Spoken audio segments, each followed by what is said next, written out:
বিসমিল্লাহির রহমানির রহিম।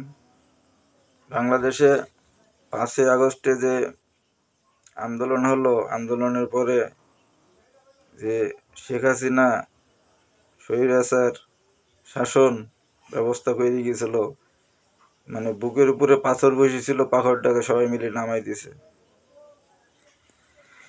সবাই মিলে নামাইছে, ভালো একটা উদ্যোগ, ভালো একটা কাজ করেছে। এর আগে বিএনপিও চেষ্টা করেছে, একলা ব্যর্থ হয়েছে, তার সাথে পারে নাই। জামাত চেষ্টা করেছে, পারে নাই।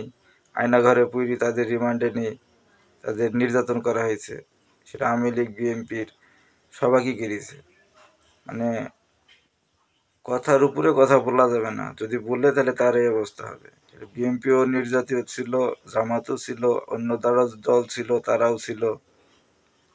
শুধু নাঙ্গলের বাদ এরশাদ, তারা সাপোর্ট ছিল, একসাথে কাজ করেছে। এখন বড় দল বলতে গেলে সবার মুখে মুখে যেটি শোনা যায়, বিএনপি বড় দল। আওয়ামী লীগের পরে বড় দল হলো বিএনপি। মাঠে এখন আওয়ামী লীগ আছে নাই, এখন আছে ধানের শীষ আর জামাত কন্টেস্ট। বিএনপিরা জানে যে আমরা বড় দল হয়ে আছি, আমরা যেমন তাই করতে পারবো।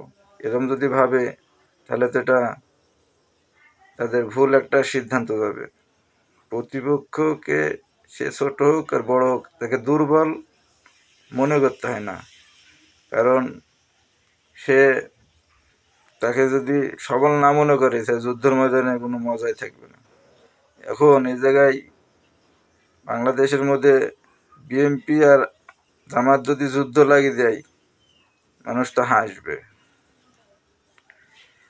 না যুদ্ধ করি বৈশী মুরব্বী যারা আছে, তারা সুন্দর মতন মীমাংসা করতে পারে। মীমাংসা করি কার কোনটা দোষ, কার কোনটা কি সমস্যা, সুন্দর করে মীমাংসা করি, সিস্টেম করি কাজ করতে পারে। এই জিনিসটা জামাত ইসলামের ভিতরে আছে।